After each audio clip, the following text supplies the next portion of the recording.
Hey guys, Ja with JRSP, Johnson Reality Self Protection. So, once again, just making this shorter video to probably go on Instagram or TikTok or Facebook Shorts, whatever. Anyhow, the FCP from Fab Defense, this is one of the best devices, force enhancers, less lethal force enhancers that money can buy. Like, right up there with, this is like one of the best, if not the best. Okay, this sits with the Coastal Kogas D2 and the Kelly Warden Travel Wrench. Uh, this was made before the Boondock Picked era by Joe Hunkar. I carry two of these things. I used to have two black ones. I still have one black one, and I started carrying these things back in 2015, 2016. I have the purchase history on Amazon because I never delete that. So, I'll probably bring that up in this video right now. Yeah, maybe not. But, like, uh, my purchase history will tell you the date that I first acquired one of these. And let me tell you right now, back in those days, they only came in black. Um, now, they were discontinued like a while back ago, as well. And I always just thought they were discontinued because, you know, just how freaking devastating they are. Um, According to the lore, they were made for law enforcement, but law enforcement never. You can go on YouTube and watch all kinds of videos. You never see they say, oh, like Kubotons and UR sticks were made for cops and stuff. You never see a cop using a palm stick or anything. You never see it. It's not on freaking YouTube, and if it's not there, it's not reality. Cops a lot of times aren't trained that great to begin with. It's if you watch a lot, nothing bad about cops. I support the blue, but if you watch a lot of videos and stuff, you see that uh, cops, they're for the most part, cops use tasers, they use pepper spray sometimes, and they use their guns. Okay, and if it comes down to a hand-to-hand situation, a lot of times you don't see a cop that's like Bruce Lee or something. You see a cop struggling for his life at that point. So cops, let's just eliminate that myth right there. It's a myth that palm sticks were, maybe it's not a myth that palm sticks were made for cops, but it's definitely a myth that, law enforcement use these things. I've never seen, law enforcement use something like this. Um, like, a lot of times, if law enforcement were to use something like this, it may get too excessive, and I think that's why um, they don't let law enforcement use certain stuff, or they frown upon it. And I shouldn't say they don't let them use it. It's like with the Rodney King or whatever, where they beat him with nightsticks or something. You don't see a lot of nightstick usage and stuff, and if you do, it's usually a lot of times the improper way to use it or whatever, or something like that. Excessive force. Um, but once again, like I say, cops got to do what cops got to do because you got a lot of stupid people out there that are breaking law. At the same point in time, you got some bad cops sometimes, because it's not about cops, it's a people thing. It's a people problem. You got bad people. So, of course, you're going to have bad cops because there are bad people in the world, but cops aren't a subspecies of human, okay? It's a human issue, not a cop issue a lot of times. But in some cases, it could be a training issue, depending on department or whatever. But once again, like I say, this thing, they said it was made for law enforcement or something in the lore and stuff, but I've never seen any video of a cop using this. Maybe an off-duty cop, but I've never seen that either. But I'll tell you right now, there's hardly any videos, there's hardly anything about this thing, okay? That's why I have to make the videos. It's like you'll find a video on YouTube. You'll find a few videos on YouTube talking about this thing, and I've made a video using AI, an AI voice, because back then when I first started making videos on YouTube, like on this channel, like I'm not a good talker, so like I was using the text to speech technology and stuff like that, and that just takes way too long, and whatever. I'm just gonna risk it at not being a good talker, but yeah. But I made a video, and that video probably could be better, but it is what it is. I'll leave it up there because it does tell, like, what I would say is a relatively accurate um, lore or description of what this thing is. Um, but let me tell you guys right now, okay? Uh, like I say, real quick, we'll go. I have the JRSP handler, which I think is the best thing. But you always got to think the thing that you made is the best thing. But this represents everything that I believe a palm stick should be.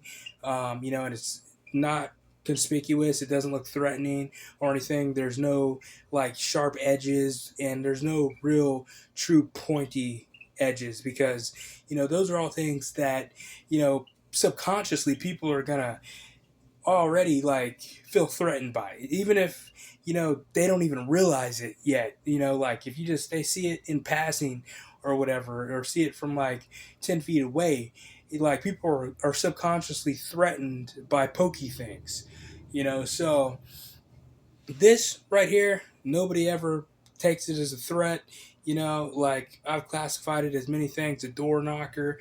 Like I've had to go in courthouses and like go through the scanners, the metal detectors, and they'd be like, what is that?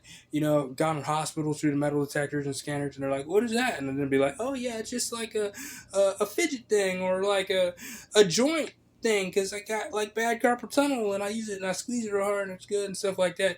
And then like in later years have classified it as a door knocker because in occupations that I worked at where I was a delivery driver and I had to knock on people's doors, this thing came in great for that. Okay, like then you don't have to touch the door. People, a lot of times you're knocking on the door with your bare fist and nobody comes to the door because they can't hear it. This thing, like you could knock on the door with it and it reverberated on the door. It's like you could walk off camera and knock on this door right here. Yeah, if you could hear that, I mean, great door knocker. So that's what I said it was at my last job. But this thing right here, you know, right now you currently can't get this everywhere or anywhere. The only way you can get this is if you come and train with us at RSP or JRSP. You got to be part of the JRSP family to get these. We put over 100 of these out, and you know, people bought them. People who wanted them, they got them. We gave a few away, and the ones that you give away, that they're just collecting dust somewhere in a drawer somewhere or lost or whatever, because the people they don't know what they're getting. They don't respect it.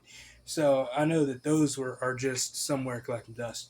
But when it comes to the best thing that money can buy, this is one of them, along with the Coastal Kogassi 2, the James Keating Comtech Stinger 2, the Kelly Warden Travel Wrench, and now the Joe Hungar Boondock Picked. Okay, those are all great devices, and they're all polymer. Okay, even like my JRSP handler, polymer. I do not like metal force enhancers. At that point, I start feeling it's more into the line of force multiplier, and it becomes more lethal. Okay, like when you are carrying a less lethal, you want it to embody that, because you don't want something that is going to lacerate the skin. Something that's metal runs the risk of laceration a lot of times, like because of the density of the material. You don't want that because there's always two battles. And if you maim the person and say you hit them in the face and now they have a huge freaking gash on their face and they're going to scar, it's like you may be thinking in the moment, well, I would rather be alive than dead or whatever and stuff like that. But if you survive to face the second battle, well, you still may have no life because you may go to jail for the rest of your life or something like that. So those are things you got to think of. You don't think of that in the moment. Like a lot of people try and make this argument of, well, in the moment, like I'm defending my life. Well, yeah, if you're in that moment and you're defending your life, well, a lot of things happened where you made decisions, and you know, you made a decision, the conscious decision to use what you had. But at that same time, it's like you think about this stuff beforehand, and so that like will factor into what you're carrying. Okay, like a lot of people, they don't think about that beforehand. They don't know their laws. In JRSP, that's a big thing. Knowing your laws, knowing the law of self protection, the law of self defense. Like in our system, like that's a big thing that we teach. Knowing the consequences and stuff like that, and the weight of you know lethal force and the weight of just like using force in general, the weight of the use of force. Okay, because it's always better just to walk away. If you have that option, just walk away. But if you don't, like, always having something is very important because you know most of us are not Jackie Chan. Most of us are not Jet Li or Scott Atkins or Bruce Lee or Chuck Norris or like even like Steven Seagal. Okay, we're not years long. You know, um, what's the word I'm looking for? We're not, you know, years long proven martial artists who has been training for our whole lives. We're just regular people, civilians. The JRSP system is for civilians, regular people. Um, so you know, I see it all the time though. A lot of people think they're that guy. A lot of people think just because they watch some Jackie Chan movies or something that, when shit hits the fan that they're going to be that guy just like, and they've never trained a day in their life. They don't exercise, they're out of shape, and they don't carry anything. But they just think they're going to be that guy who's going to be like some crazy hand to hand natural like prodigy and no, they're going to get messed up, okay? And that's just the thing. That's why I always carry something. I always carry more than one thing, as a matter of fact. Oh, wow. Like, I didn't know I had the black one, like, on me, but I always carry more than one thing.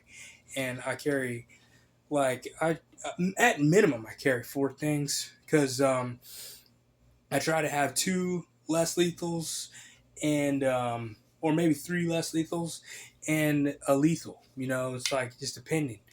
But, you know, I'm not like the best. Like, I'm not a black belt. I'm not a martial artist. I don't claim to be a martial artist. Okay? I did martial arts. I did, uh, 7 months of Chinese standard kickboxing, full contact. Okay, we put on the headgear, we put on the leg guards, and we put on the gloves, and we would spar full contact. Okay, I got hit so hard one time that I swear to God, like I dropped to a knee. I've never been knocked out, but I dropped to a knee, and I thought I saw freaking Jesus coming down, and he had like these star glasses, and he was playing freaking a V-shaped guitar, man, and like thunder and lightning and freaking stuff was like striking in the background, like he's coming down from heaven. And then that whole freaking night, like I had to drive home after that, and like where I trained was like 38 miles from my house. Okay, like so I had to drive home 38 miles, and I needed to get gas, and I've been freaking driving this truck for years, man. And like on that night, I'm trying to pull up to the freaking gas pump, and lightning is flashing all around. And I'm thinking, where's all this lightning coming from? Like, there's no storm in the sky. I'm just seeing flashes of light, like, in the sky. And I'm pulling up to this gas pump, and I keep on pulling up on the wrong side. I've been on this truck for years at this point, and like I can't figure out how to freaking get to my freaking gas tank. Like, and I would pull up. Oh no, I'm still on the wrong side. What in the world's going on? Uh, Later on, I realized I was concussed. I shouldn't have probably went home and went to bed because that could have been fatal, really. Like, but I didn't think nothing about it. I just thought that there was lightning in the sky or whatever. But I was that dude hit me so hard it rocked me, and he wasn't really supposed to be hitting that hard, but and I don't like he wasn't trying to hurt me or anything. He just didn't know how to hold back, and we were just sparring but I knew what it was to get hit then, but like I say, you know, I paid money to go get hit, like, cause somebody told me, like, you don't know what it is to get hit, and I realized in that moment, you know what, this person, like, is right. I don't know what it is to get hit. I'm thinking that I'm bigger than what I am, and I don't know, and I've never even been hit in the face. I don't know what it is to get hit, and that person backed me down, like, when that person was in the wrong, and you never forget the time that you backed down and you felt like a little bitch. And that person, like, told me right there, he made me feel like a little bitch when I was in the right and he was in the wrong. He was my cousin, and I never forgot that. But he, like, told me straight up, you don't know what it is to get hit, because he knew I was a little cousin, and he knew that I didn't know. But, like, we were about to go at that point. He was always doing stuff like that because he was an asshole. He still is an asshole in my book today. But um but from then on, I was like, you know what? I gotta go pay money to find out what it is to get hit. I gotta go do. So, from then on, I jumped into martial arts. I got into karate. Okay, local karate in my town. It was called Ronin Goju. And I'm not gonna sit here and say anything bad about the karate because now I've just I've just said the name, so then they could trace it. It's a small karate, so, like, anybody who knows it can trace it back and find out, like, where it is, and then they all come to my house and kill me. But no, the point, there was nothing bad about the karate. It just wasn't for me. Karate just, like, I just, like, the people were great, great senseis and teachers and stuff like that, and I knew a lot of them for a long time, but it just wasn't for me. So I stopped going there. Then I did, like, a month. But I did that karate off and on for, like, um, a couple months. But I was working a real laborsome job. That's another thing about martial arts. It requires a big commitment. You got to make that commitment to do it. And at that time, like, I was working a full-time job at a sawmill and just was, like, wore out and stuff. Then you have to go, like, you hardly even have time to get a shower or rest, and you have to go do, like, these push-ups and stuff and this workout, and that just burnt me out, like, having to go do jumping jacks and stuff like that.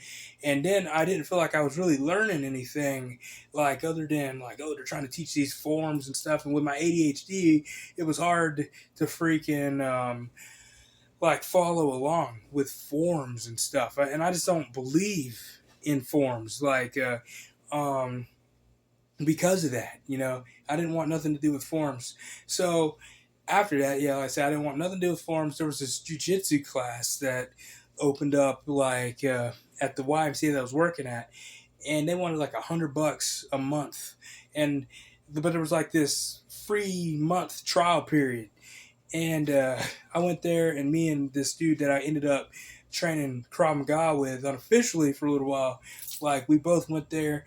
I invited my cousin, who was an asshole. He was kind of like if he ever wanted to be, he could have been a jujitsu prodigy, but because he would just love jujitsu, but he never, like, got serious about it. But he went and trained at this one place that was serious, so he learned uh, a good deal of stuff in a short amount of time, like, and really just absorbed everything they had to teach him. So I invited him to come to this jujitsu class that was at my YMCA that I was working at, and to roll with these guys, to tell me if he felt that it was worth, like, paying $100 for.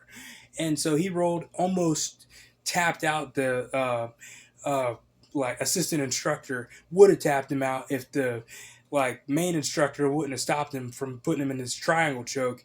Like, and then after that, me and this one dude saw that, and we're like, and my cousin was like, yeah, no, this place isn't on up now. Like, so we didn't pay $100 for that.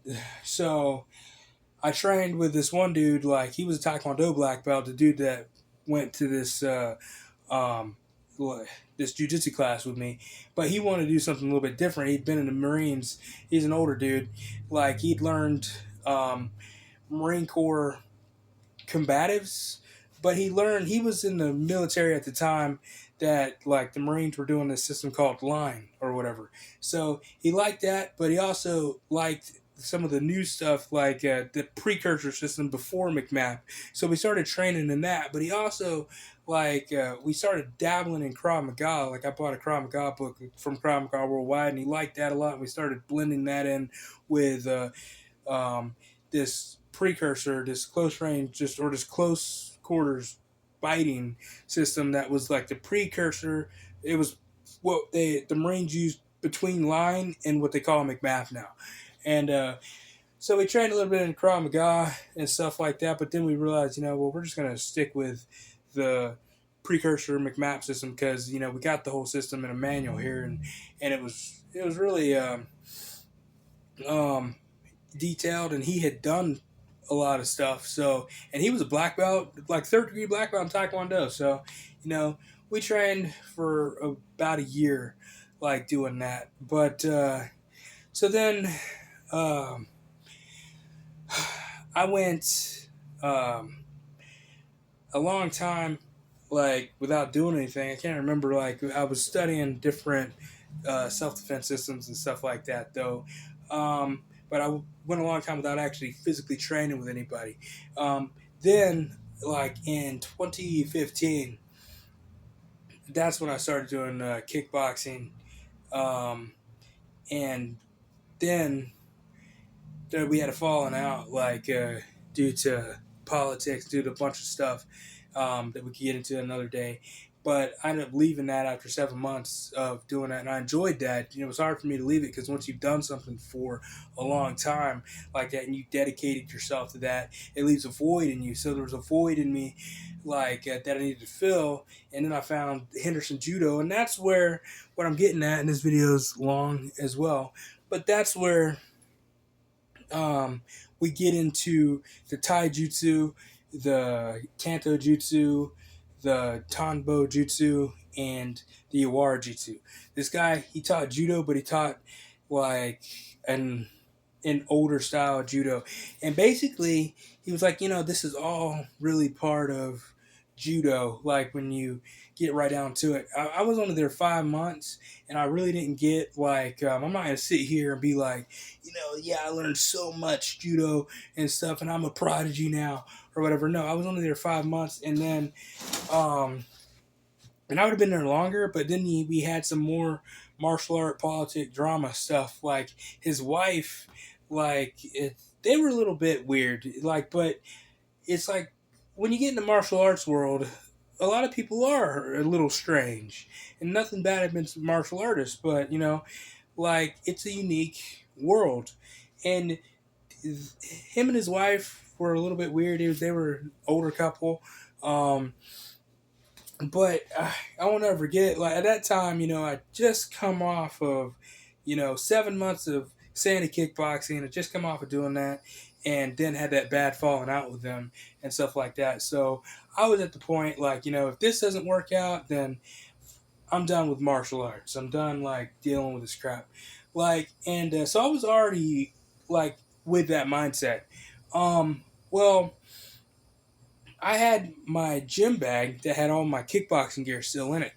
And I just decided to throw my judo gi in there and just leave my kickboxing gear in that gym bag. And his wife, like, happened to notice that she, for whatever reason, she was like being snoopy. She was a little strange. And she was being snoopy, like, and for some reason she was going through my stuff or whatever. They were weird people. Let's just be honest. Nothing bad against him, but he was phenomenal judo instructor. Unfortunately, he passed away in 2022 from cancer. He was a phenomenal judo instructor, and it's unfortunate. He didn't have any kids, like, because his version of judo, what he taught, like the Tambo Jutsu, the Tai Jutsu and stuff, everything that he blended in with his judo, it was kind of lost, without a true successor. Like, and that's a tragedy because that should have been something that should have been picked up and carried on and, still being taught to this day. And so really with what I'm doing, like, even though we kind of had to swallow it out because his wife was like snooping in my bag, and she went and told him that she came to me and was like, "Oh, I noticed you got kickboxing gear in your bag." And so we had just got done working out hard, man, like this hard rolling session, and doing all this stuff, like all these throws and stuff, and it was a hard workout. And so, I just like was like, yeah, like I occasionally spar boxing with a friend. I wasn't lying because I sparred boxing with a friend, but it was just one time ever. But but it just kind of threw me off. It was a red flag that she was like going through my stuff, and like so I was like, I just didn't want anything bad to happen because it already had the situation happen at with the Santa kickboxing place. And so I was just trying to brush it off. It's like, oh, it's a red flag. Why are you going through my stuff? But whatever. I just threw that little thing out there. Yeah, I just occasionally spar boxing with my friend because, like, what does boxing have to do with judo? And on top of that, they were always like, I would work out in the gym. At the time, I was in really good shape at that time. And I would work out in the gym, and they were telling me that I needed to stop working out in the gym and stuff. They were getting a little bit too like um, like trying to tell me how to live my life. I'm paying you guys like I think $80 a month at this point. Like, and I come up here, I freaking respect the dojo.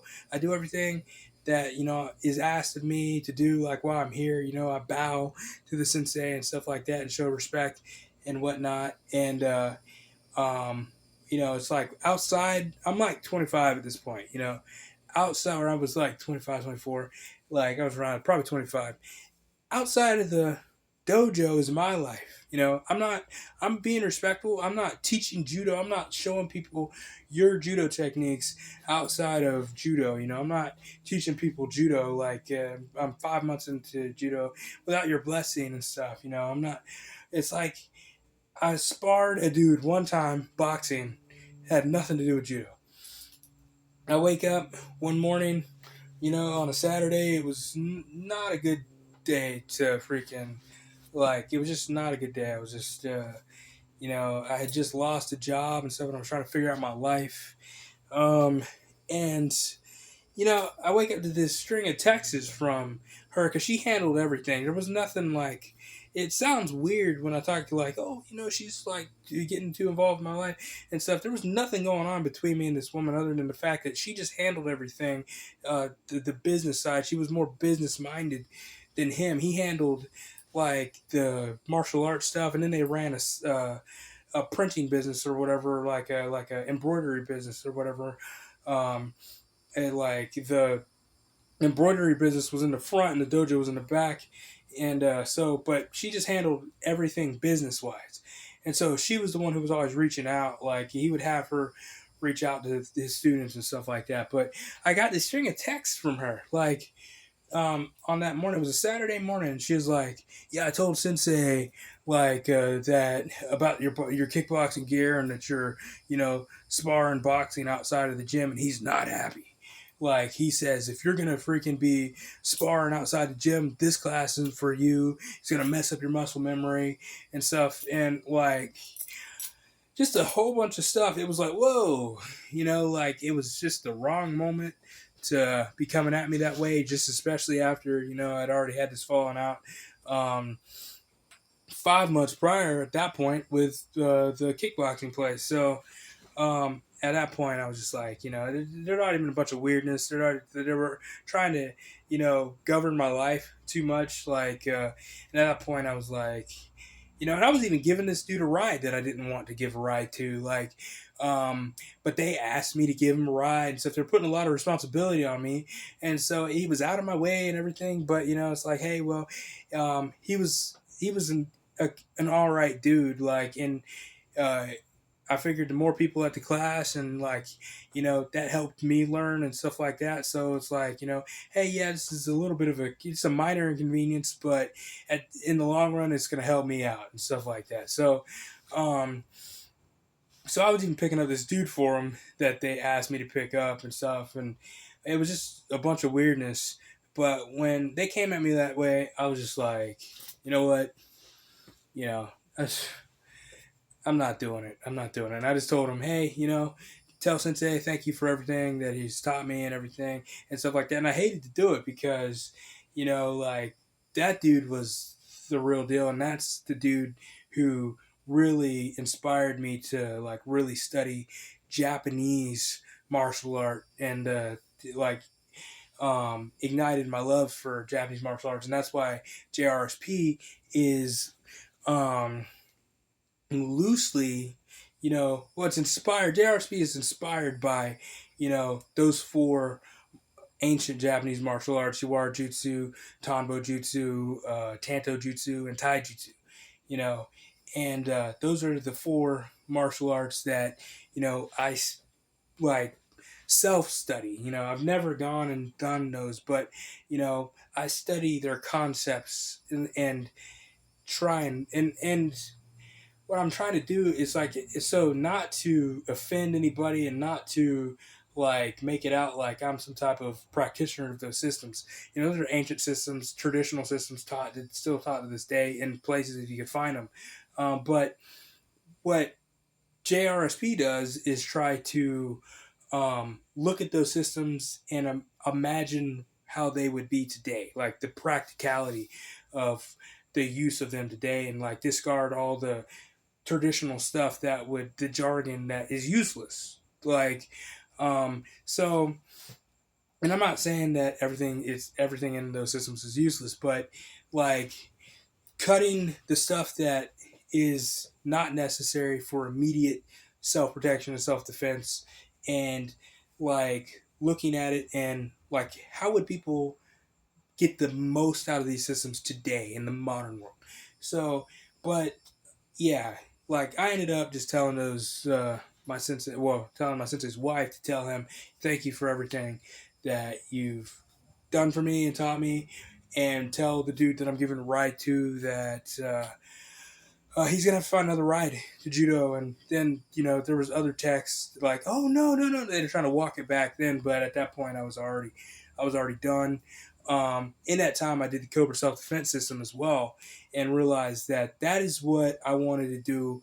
I wanted to be a self defense practitioner, and that turned into self protection, because I think self defense and self protection are two different things. I think self defense is just a part of self protection, and self protection is like the bigger picture of self defense and self preservation. But like that's a story for another day as well, because this video's like getting up there, man. Like, but yeah, um, yeah, and then years went by and stuff just didn't go the way that I had envisioned it to. You can only teach self defense to people who are looking for it. Like the Me Too movement happened at that time. Nobody wanted to be caught like with a woman, like without there being a camera or like or an open door or whatever, something like that, because they feared that they would be accused of what's called grape, like grape soda. Um, but and women are the ones who really need self protection the most, and but men are the ones who are the majority of people who teach it. So it really upheaved the world at that point, and that's when I just realized, it's like where I'm from, you say, "Oh yeah, self protection," or "Check out this new like less lethal device that I got," or whatever, and stuff like that.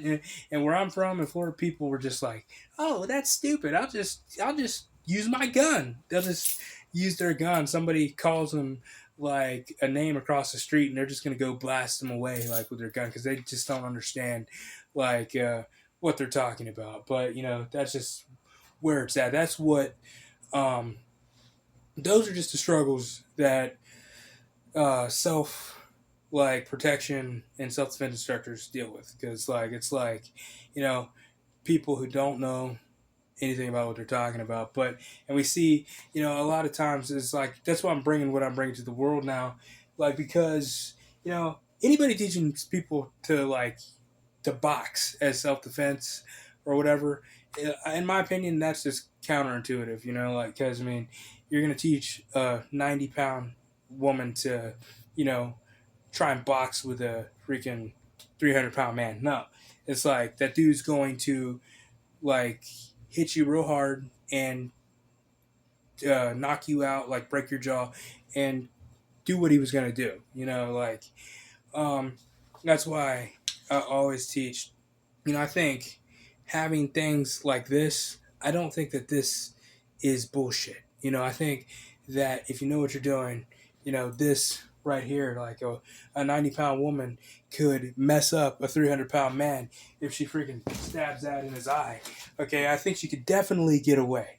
Okay, like if she hits him in his throat, like force enhancers, this enhances the force that you're already able to output. It puts it in that small little tip right there, and I mean, causes devastating force, man.